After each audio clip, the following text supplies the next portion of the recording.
Friends, आप सभी को स्वागत है हमारे यूट्यूब चैनल में।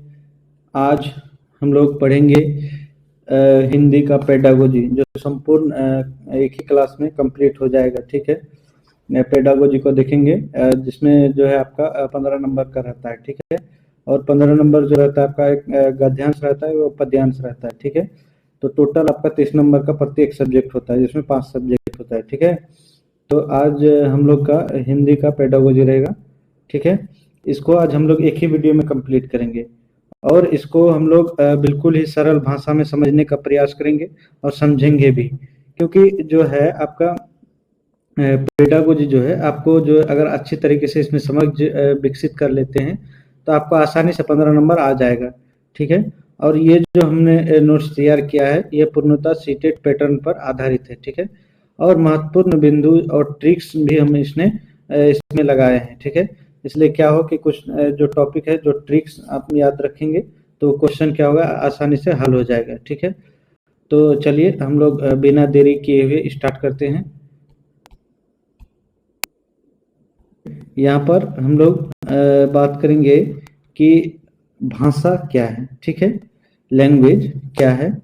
तो देखिए कि भाषा वह माध्यम है, भाषा वह माध्यम है जिसके द्वारा मनुष्य अपने क्या करता है, विचारों, भावनाओं और अनुभवों को दूसरे तक पहुंचाता है। ठीक है, उसे उसे ही भाषा कहते हैं। ठीक है, जैसे क्या होता है कि इसके हम लोग इसको ये बात कर सकते हैं कि भाषा एक कम्युनिकेशन का माध्यम है। जिससे हम लोग क्या करते हैं, अपने मन के भावनाओं को क्या करते हैं, भाषा के माध्यम से ही हम लोग क्या करते हैं, समझते हैं और दूसरे को हम लोग बोलते हैं, दूसरे के साथ साझा करते हैं। तो इसी को ही हम लोग क्या कहते हैं, भाषा कहते हैं। ठीक है, भाषा क्या है कि भाषा केवल बोलने तक सीमित नहीं है, बल्कि सुनना, पढ़ना और लिखना भी भाषा का हिस्सा ही है। तो देखिए हम लोग जो ये क्या करते हैं, कम्युनिकेशन करते हैं, आपस में एक दूसरे से बातचीत करते हैं, तो किसके माध्यम से, या तो हम लिख करके बोलते हैं, या फिर बोल के बातों के माध्यम से बोलते हैं, या संकेत के माध्यम से बोलते हैं। तो ये कहीं ना कहीं क्या है कि भाषा ही है। ठीक है, तो इसी को हम लोग क्या कहते हैं, भाषा कहते हैं। ठीक है, अब क्या है कि भाषा की मुख्य विशेषता क्या है। ठीक है, तो देखिए भाषा क्या होता है कि यह अर्जित की जाती है। ठीक है, जन्मजात नहीं होती है, स्वाभाविक है। देखिए भाषा क्या, कोई भी बच्चा या कोई भी इंसान क्या जन्म लेता है तो वो भाषा सीख के आता है, नहीं आता है। वो भाषा यहाँ पृथ्वी पे आके सीखता है।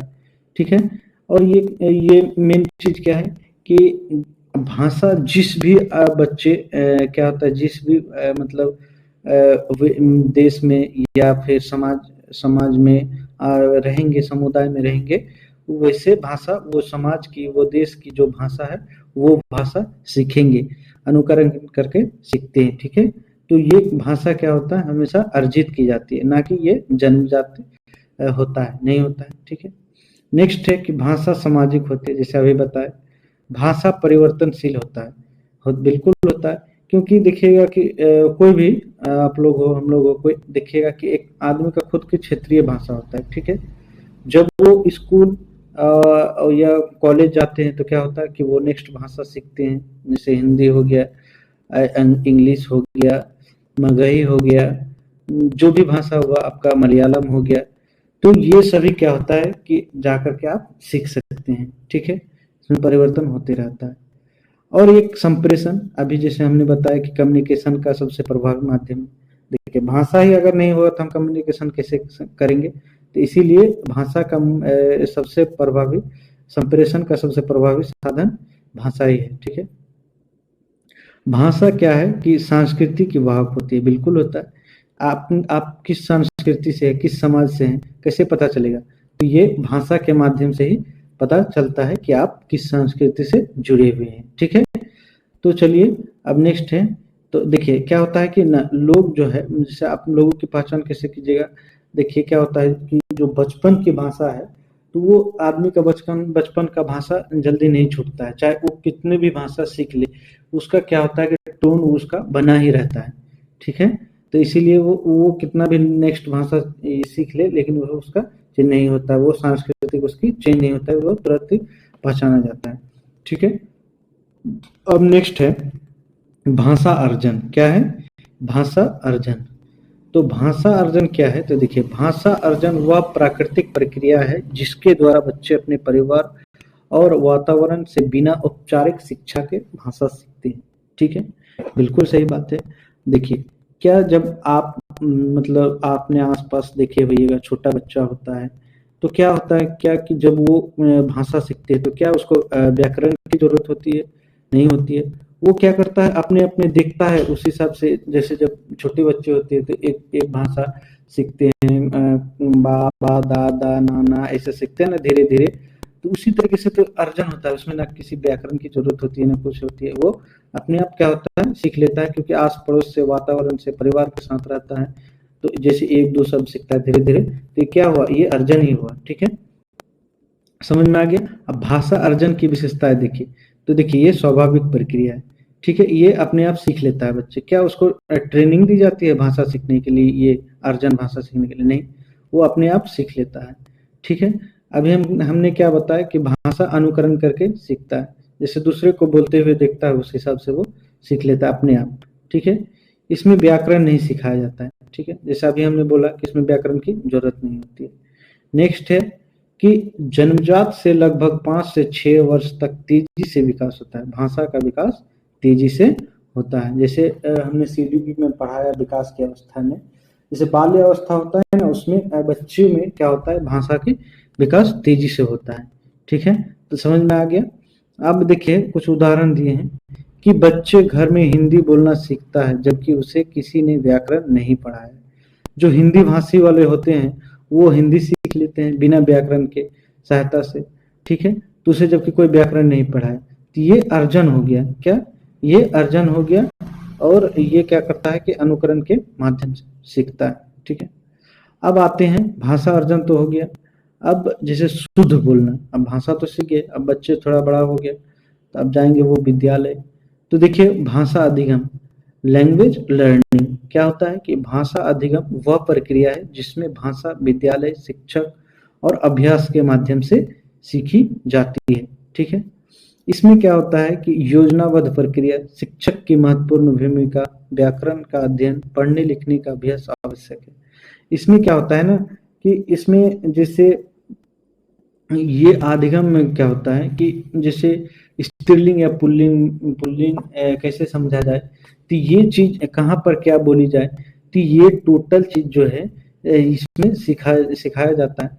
और सिखाने वाले जो भी हो, शिक्षक हो, इसमें जो सिखाने वाले का काफी महत्वपूर्ण योगदान होता है। ठीक है, और इसमें एकदम व्याकरण पर अच्छी पकड़ होनी चाहिए, तभी क्या होता है कि आप अच्छी नेक्स्ट भाषा अच्छी एकदम अच्छी तरीके से सीख सकते हैं।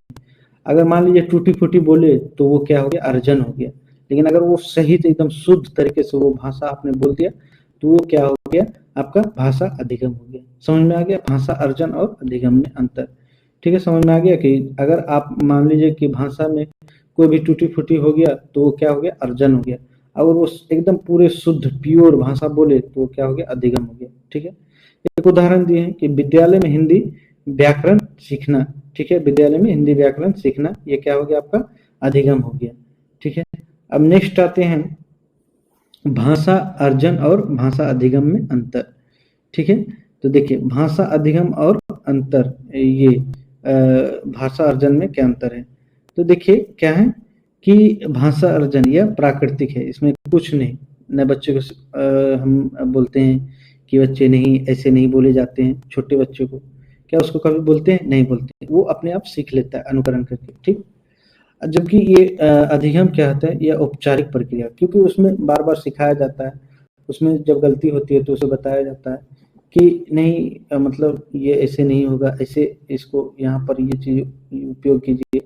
ठीक है, कहाँ स्त्रीलिंग है, पुल्लिंग है, कहाँ पर क्या बोलनी चाहिए, तो ये औपचारिक प्रक्रिया है। ठीक है, देखिए, अब भाषा अर्जन कहाँ होता है, तो यह परिवार और वातावरण से होता है। ठीक है, जबकि अधिगम की बात करें तो यह विद्यालय और शिक्षक सिखाता है। ठीक है, अब नेक्स्ट है कि देखिए, अधिगम ये अर्जन क्या है, यह बिना नियम से सीखा जाता है। इसमें कोई नियम तो कुछ नहीं होता, ये तोड़ मरोड़ के जैसे मन वैसे बोलिए, कोई दिक्कत नहीं। जबकि अगर अधिगम की बात करें तो इसमें नियम के साथ सीखा जाता है। ठीक है, अब नेक्स्ट है कि ये सहज, ये और स्वाभाविक होते हैं। ये आसान होता है क्योंकि इसमें नियम ना कुछ होता है, कोई दिक्कत नहीं, ये आसानी से सीख लेता है। स्वाभाविक होता है क्योंकि बच्चे जिस माहौल में रहेगा वो अपने आप सीख लेगा, उसको कुछ सिखाने की कोई जरूरत नहीं होती है, इसलिए क्या होता है, स्वाभाविक होता है। वही अगर हम भाषा की अधिगम की बात करें तो इसे अभ्यास, बहुत ज़्यादा अभ्यास करना पड़ता है। योजना आधारित होता है कि आज इतना सीखेंगे, इसमें ग्रामर, व्याकरण की बहुत बड़ा महत्वपूर्ण योगदान होता है। तभी अगर व्याकरण में अच्छा पकड़ है तभी आप कोई भी भाषा अच्छे तरीके से सीख सकते हैं। ये क्या होता है कि ये अनुकरण के माध्यम से सीखता है। अध्ययन एवं अभ्यास के वही अगर अधिगम की बात करें तो इसमें अध्ययन एवं अभ्यास की जरूरत होती है। ठीक है, नेक्स्ट है आपका कि छोटी आयु में स्वतः विकसित हो जाते हैं। जैसे ही बच्चा बोलने लगता है वो भाषा अपने आप सीखने लगता है। जबकि भाषा अधिगम की बात करें तो ये किसी भी उम्र में, आप जिस भी उम्र में हो, चाहे किसी भी उम्र में आप किसी नेक्स्ट दूसरे भाषा सीख सकते हैं, जैसे गुजराती, मराठी, तेलुगु, कन्नड़, जो भाषा आपको अच्छा लगे वो सीख सकते हैं। ये कभी भी सीख सकते हैं, जरूरी नहीं कि आप 18 साल के हो गए तो आप नहीं सीख सकते, ऐसा कुछ नहीं है। आप बूढ़े भी हो गए तो भी सीख सकते हैं। ठीक है, अब आते हैं भाषा कौशल। क्या होता है भाषा कौशल? ठीक है, भाषा कौशल 4 होते हैं। ठीक है, क्या होता है, सुनना, बोलना, उसके बाद पढ़ना और लिखना। ठीक है, क्या होता है, इसको हम लोग शॉर्ट में बोलते हैं सुवोपाली, इंग्लिश में बोलते हैं LSRW। ठीक है, ठीक। तो अब क्या होता है कि सबसे पहले जब बच्चा क्या होता है, सबसे पहले सुनता है। ठीक, अब देखिए, अच्छा भाषा कब आप अच्छे तरीके से सीख पाएंगे, जब चीज़ों को आप अच्छे तरीके से सुनेंगे। ठीक, जब तक आप चीज़ों को अच्छे तरीके से सुनेंगे नहीं तो ज़्यादा सीख कैसे पाएंगे, इसीलिए सबसे पहले अच्छे तरीके से सुनना होता है। ठीक है, तो देखिए श्रवण कौशल क्या होता है, श्रवण कौशल, इसमें क्या होता है कि ध्यानपूर्वक सुनना। ठीक है, क्या बोला, फिर उसके बाद जब सुन लिए तो क्या करना, अर्थ समझना। क्या करना, अर्थ समझना। उसके बाद क्या करता है, नियमों का पालन करना। तभी हम क्या हो गए, अच्छा सुनने वाला श्रोता हो सकते हैं। ठीक है, जब ये तीनों पॉइंट को हम पालन करेंगे तभी। ठीक है, जब सुन लिए तब फिर हम बोलेंगे, जब अच्छी तरीके से सुन लिए, फिर अर्थ समझ लिए, फिर उसका नियम पालन कर लिए, तब फिर हम बोलेंगे। क्या करेंगे, बोलेंगे। तो बोलेंगे, उसके बाद क्या होगा कि स्पष्ट उच्चारण, जब हम अच्छे तरीके से सुनेंगे कि क्या बोला सामने वाला, जैसे हम शिक्षक पढ़ा रहे हैं वो अच्छे तरीके से क्या बोले, जब हम उसको अच्छे तरीके से सुनेंगे तो फिर उसको बोलने का प्रयास करेंगे तो क्या होगा, वो अच्छे स्पष्ट उच्चारण होगा। जब हम अच्छी तरीके से सुनेंगे तो स्वाभाविक है कि उच्चारण भी सही होगा, और जब अच्छी तरीके से सुनेंगे तो आत्मविश्वास भी जगेगा। उचित शब्दों का, जब हम बोलेंगे, बार बार बोलेंगे तो क्या होगा, आत्मविश्वास बढ़ता है। उचित शब्दों का प्रयोग भी करना सीख जाएंगे। ठीक है, तो बोलना भी समझ में आ गया। अब नेक्स्ट है आपका पढ़ना, जिसे हम लोग वाचन कौशल कहते हैं। क्या कहते हैं, वाचन कौशल।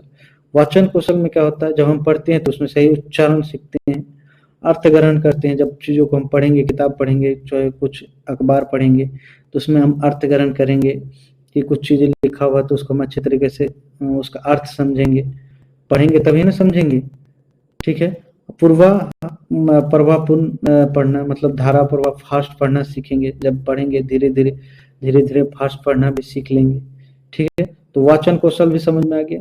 अब नेक्स्ट और लास्ट है लिखन कौशल। जब हम सुन लिए, बोल लिए, पढ़ लिए, जब सारा चीज सीख गया अच्छे तरीके से, तो लास्ट में हम लोग क्या करेंगे, लिखना सीखेंगे। जब लिखेंगे तो शुद्ध वर्तनी, जब बार बार लिखेंगे, प्रयोग करेंगे तो शुद्ध वर्तनी, हमारे अशुद्धि दूर हो जाएगी। और जब क्या होता है कि देखिएगा, छोटे छोटे बच्चे होता है तो वो लिखना सही तरीके से सुंदर लेखन नहीं कर पाते। वही जब जब बार बार वो लिखने का प्रयास करते हैं तो क्या होता है, उसका लेखन कौशल सुंदर होने लगता है। विचारों की अभिव्यक्ति, जब कोई भी आप लिखते हैं, अपने मन से लिखते हैं या अपने मन में जो चल रहा है उसको भी हम लोग लिख करके ही करते हैं, तो इसमें क्या होता है, विचारों की भी स्पष्ट अभिव्यक्ति होता है। ठीक है, आपको भाषा का चारों कौशल समझ में आ गया। अब नेक्स्ट पॉइंट है हम लोग का हिंदी शिक्षण के उद्देश्य। हम लोग हिंदी शिक्षण क्यों करते हैं, हिंदी का अध्ययन क्यों करते हैं, क्यों करते हैं, तो देखिए, भाषा के चारों कौशल के विकास करना हम लोग इसलिए करते हैं क्योंकि भाषा के जो चारों कौशल है, सुनना, बोलना, लिखना, पढ़ना, सॉरी सुनना, बोलना, पढ़ना, लिखना, तो इसका विकास करने के लिए हम लोग हिंदी शिक्षण करते हैं। शुद्ध उच्चारण विकसित करने, जैसे हम बोलते हैं तो शुद्ध बोलना सीखते हैं हिंदी शिक्षण के माध्यम से। उसके बाद जब हम लोग क्या करेंगे, उसमें शब्द भंडार बढ़ता है। फिर क्या होता है, रचनात्मक लेखन को बढ़ावा देता है। जैसे क्रिएटिव कुछ चीज होता है कि अपने मन से कुछ कविताएं लिखना है, कहानियां लिखना है। जैसे बड़े बड़े राइटर का भी पोइट्री होता है ना, वो लोग कैसे, यही ना रचना कौशल के माध्यम से ही ना नए नए तरीके से अब वो लोग अपनी कविताएं, कहानियां लिखते हैं वो लोग।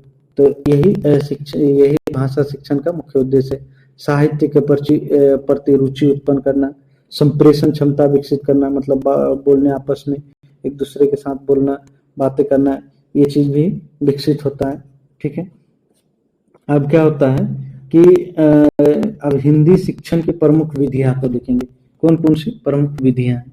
ठीक है। तो देखिए, पहला क्या है, प्रत्यक्ष विधि। प्रत्यक्ष विधि में क्या होता है कि जो सामने है एकदम स्पष्ट जो नियम है, बस उसी के अनुसार चलेंगे। ठीक है।